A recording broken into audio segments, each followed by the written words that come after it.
Hello, and welcome to our new lecture together. Hoping everything is doing well with you and you and your families are safe. And our new lecture 9, we're going to discuss more and more about political science and democracy. During the last lecture, we already started to talk about the dilemma, city versus nation, democracy versus republic, the participation of women, the idea of citizenship. We started to discuss more and more political issues that are relevant to the developmental track of communities like England, United States, and the change of the face of the representative democracy. And in the coming lecture, we're going to see other perspective of this issue, talk about issues more relevant to how we see the progress of the elements of democracy during the historical track. Before talking about the historical track and how things progressed, I just want to track an important element to your mind. Um, the idea of majority role versus minority rights, and the fear of the control of majority. Or in other words, we call it majority tyranny. The fear of majority tyranny was a common theme in the 17th century and later, even among those who were sympathetic to democracy. They still uncertain of the definition of majority role, and they were so afraid of what we call majority tyranny. Given the opportunity, it was argued, a majority would surely trample on the fundamental rights of minorities. Property rights were perceived as particularly vulnerable since, presumably, any majority of citizens with little or no property would be tempted to infringe the rights of the property of minorities. Such concerns were shared by Madison, for example, and other scholars who argued the idea of majority rule. Madison said um, the delegates at the convention and strongly influenced the document they created on the structure of ruling the majority and how majority will establish a balance between their desires and the existence of minority rights will be the core dilemma of any pattern of democracy ever. Here too, however, Madison's views changed after reflection on and observation of the emerging American democracy. In a letter of 1833, he wrote, for example, very friend to Republican government ought to raise his voice against the sweeping distinction of majority governments as the most tyrannical and intolerable of all governments. No government of a human device and a human administration can be perfect. The abuse of all other governments have led to the preference of Republican governments as the best of all governments because the least imperfect. And the vital principle of Republican government is majority parties, the will of the majority. In other words, he was trying to give a spirit to the idea of majority, a way of expecting them to take lead, to take control over others. In other words, Madison was a little bit curious whether this pattern of democracy will be the best practice or what he called the Republican government would be the best practice. Although political theorists continue to disagree about the best means to effect majority rule in democratic system, it seems evident that majorities cannot legitimately abridge the fundamental rights of citizens. nor should minorities ever be entitled to prevent the enforcement of laws and policies designed to protect their fundamental rights. In short, because democracy is not only a political system ruled by the people, but necessarily also a system of rights, a government that infringes these rights is to that extent undemocratic. So, to solve this dilemma, the answer to this question is to see democracy a way of just a political system to the extent it is a system of rights. It is a set of rights and tools to protect and implement these rights.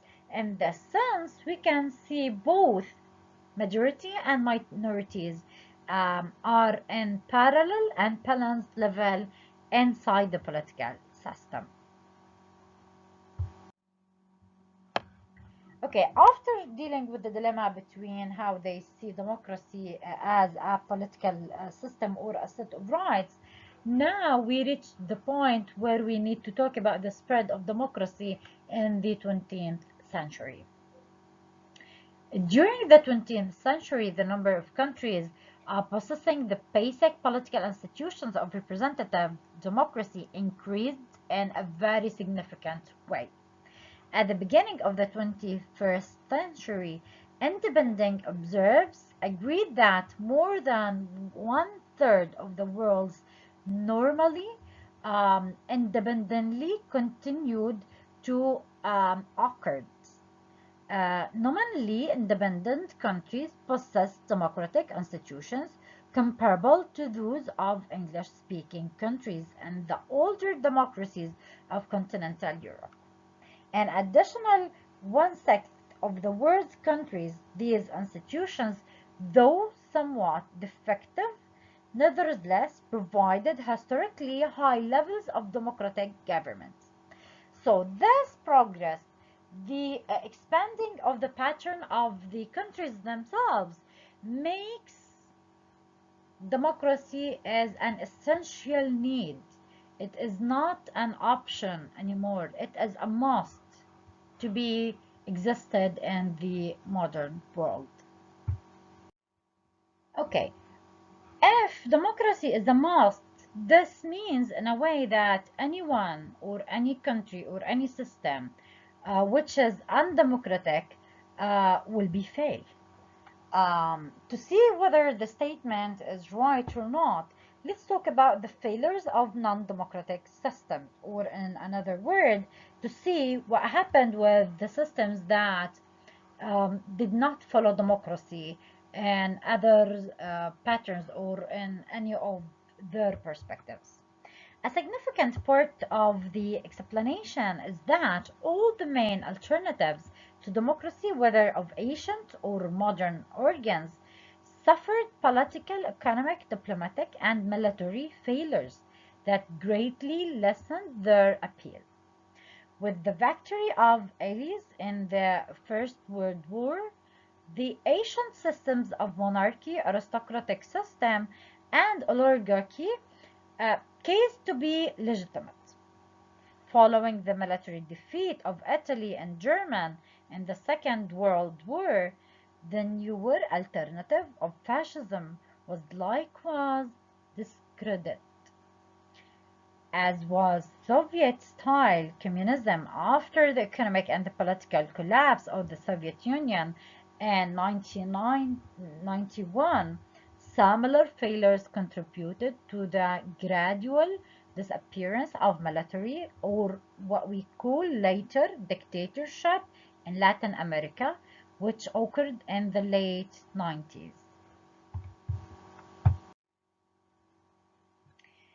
Uh, some of the scholars and thinkers can explain this and link it with the idea of the role of economic, or the role of money, or the appraising of the economic factors, the capitalism or the emerging capital classes, or the role of revolution, either in money or industry. To understand more about this, we need to discuss a couple of issues. Number one, market economies. Accompanying these ideological and institutional changes were changes in economic institutions as well. Highly centralized economies under state control had enabled political leaders to use their ready access to economic resources to reward their allies and punish their critics. As these systems were displaced by more decentralized market economies, the power and the influence of top government officials declined. In addition, some of the conditions that were essential to the successful functioning of market economies also contributed to the development of democracy. Ready access to reliable information, relatively high levels of education, ease of personal movement, and the role of law. As market economies expanded and as middle classes grew larger and more influential, popular support for such conditions increased, often accompanied by demands for further democratization of the entire system. So, the structure of the economies, the hierarchical structure of the economy's sources and powers was an essential factor that forced and reshaped the political system in general. It is not anymore about the political system or the structure of noble kings and etc. It is about the impact of economies and the market economies on the political track and democracy in general. Okay, if we see the emerging of market economies as an important element factor, we could never deny the importance of economic well-being. We could never deny the change of the structure and the situation of citizens as a, as a very fundamental element in shaping democratic communities. The development of market economies contributed to the spread of democracy in other ways as well. As the economic well-being of large segments of the world's population gradually improved, so too did the likelihood that newly established democratic institutions would survive and flourish.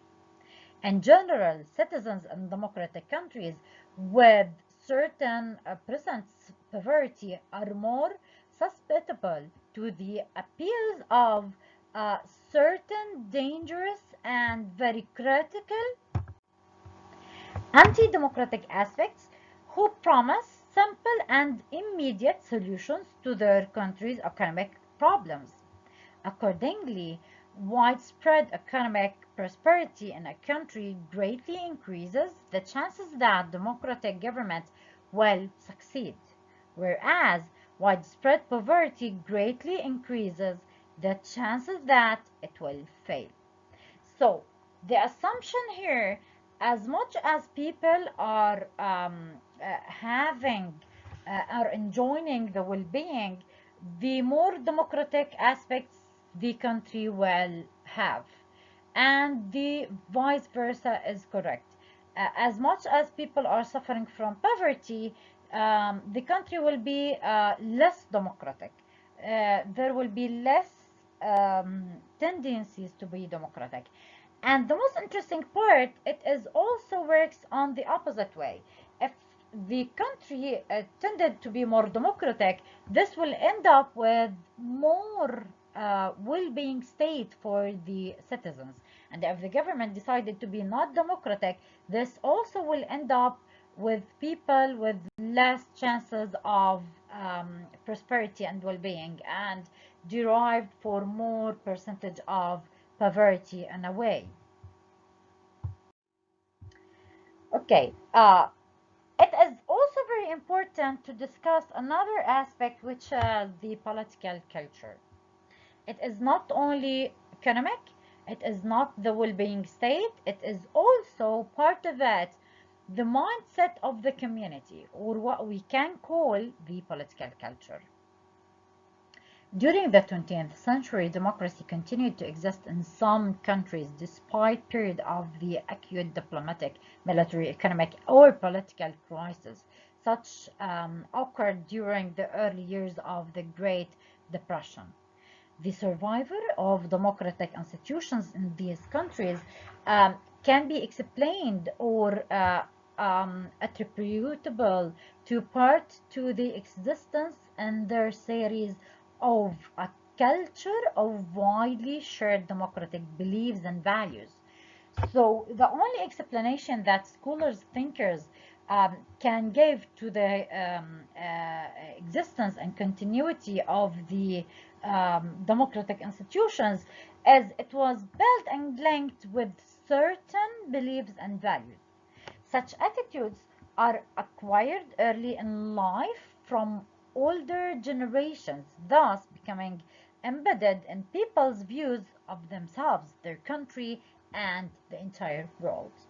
In countries where democratic culture is weak or absent, as was in the case of Weimar Republic in Germany, for example, in the years following the First World War, democracy is much more vulnerable, and periods of crisis are more likely to lead to a revision to non-democratic regime, as if they were moving backwards. They were moving in a reverse way, reflecting all the crises on the pattern of democracy and changing the situation to non-democratic regime. Okay, as a result of all the comparative levels we were talking about, contemporary democratic systems can be displayed or explained or seen as following. Differences among democratic countries and historical experience, size, ethnic, religious composition, and other factors have resulted in significant differences in their political institutions and definitely on the pattern of democracy or the perspective of democracy they adopted. Some of the features with respect to which these institutions have different are as following. Here, we're only going to give a survey look. We're going to discuss issues on a very horizontal level. We're not going to go deep in each pattern. We are only going to have a look from the service for all the patterns, see all of them together. Then definitely during the lecture and the semester, we're going to have deep discussion upon each pattern. We're going to have deep discussion about the presidential, parliamentary, but all what we need to do in this lecture is only to have this general surveying look. So let's start. First, we need to talk about presidential and parliamentary system. Why we always put these two patterns or perspectives with each other? Because actually some of the scholars, they are saying they are the opposite, others they are saying they are synonyms. During the course, we're going to see whether they are synonyms or the opposite of each other. Let's start. Whereas versions of the American presidential system were frequently adopted in Latin America, Africa, and elsewhere in the development world, where the military sometimes converted the office into a dictatorship through, for example, certain systems, certain affiliation, occupation, etc., as Europe countries democratized, they adopted versions of the English parliamentary system, which made use of both a prime minister responsible for parliament and ceremonial head of state, who might be either a hereditary monarch, as in Switzerland, for example, country, or Netherlands, Spain, or it could be a president chosen by parliamentary or by another body convoked, especially for this purpose. A notable exception is France, actually, which in the fifth constitution adopted, they combined the parliamentary system with a presidential one. The most interesting point is that all the country who got their independence on in, a year or another, they were following the system of the occupied country that they used to occupy them. Okay. Another two synonyms or opposite words could be the unitary or federal systems. In most older European and English-speaking democracies, political authority inheres in the central government, which is, in a way or another, authorized to determine the limited powers as well as the geographic boundaries of subnational associations such as states and regions. Unitary systems contrast markedly with federal systems. They are opposite to each other, um, in which authority is in a way divided between the central government and the governments of relatively autonomous subnational entities. Democratic countries that have adopted federal system include, in addition to the United States, Germany, Australia, Spain, Switzerland, Canada, and Australia. They have their own federation system. The world's most democratic country, India, also has a federal system. Actually, the example of India is one of the most interesting examples that I think we're going to discuss in a very deep way later on. Okay. Another dilemma that we need to see from a perspective to another is as proportional versus winner-take-all systems. Electoral arrangements vary enormously. Some democratic countries divide their territories into electoral districts, each of which is entitled to a single seat in the Legislative Council. The seat began won by the candidate who gains the most votes. Hence, the term first past the post in Britain and winner take all in the United States. As critics of the system pointed out, and districts consist by more than two candidates, it is possible to gain the seat with less than a strict majority of votes. For example, less than 50% plus one. As a result, a party that received only a majority of votes in the entire country could win a majority of seats in the Legislative Council. Systems of proportional representation are designed to ensure a closer correspondence between the proportion of votes uh, percentage for a party and the proportion of seats it receives.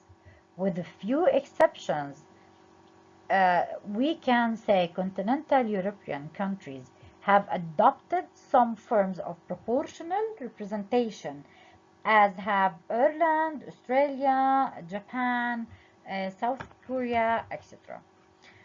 Winner-take-all system remain in the United States, Canada, the parliamentary elections in Britain, etc. Another very important dilemma and question here is the question whether the system must be two-party system or multi-party system. Because the proportional representation does not favor large parties over smaller one, as does the winner-take-all system. In countries with proportional representation, there are almost always three or more parties representing the entire community in the Legislative Council. And a coalition government could be the solution to end up with a very important perspective of democracy, consisting of two or more parties and ordinarily necessary to win legislative support for the government's policies. Thus, the prevalence of proportional representation effectively ensures that coalition governments are the rule in democratic countries. Governments consisting of only two parties, such as that of the United States, are extremely rare. The last question or the last dilemma that we are going to deal with in our surveying in this lecture is the question between majoritarian and consensual systems. Because of the differences in electoral systems and the track of the election and other factors, democratic countries differ with respect to whether laws and policies can be enacted by single, relatively cohesive party with the legislative majority, as in ordinarily the case in Britain and Japan, or insisted required consumes and consensus among several parties with diverse views, as in Switzerland, Netherlands, Sweden, Italy, and other countries. Political scientists and others disagree about which of the two types of systems, majoritarian consensuals, is more desirable. Critics of consensual system argue that they allow a minority of citizens to veto policies they dislike, and that they make the tasks of forming governments and passing legislations are extremely difficult. Supporters contend that consensual arguments produce more comparatively wider public support for government policies and even help to increase the legitimacy and perceived value of democracy itself. Here again, it appears that a country's basic political institutions need to be tailored to the particular conditions and historical experience. The strongly majoritarian system of Britain, for example, would probably be inappropriate in Switzerland, whereas the consensual arrangements of Switzerland or Netherlands might be less satisfactory in Britain. So it is all about what fits who and which is the more suitable to the context, either cultural, economic, political, etc. Thank you so much for joining me in this. All what I want you to understand from this lecture, it is all about the uniqueness of each country. Thank you so much.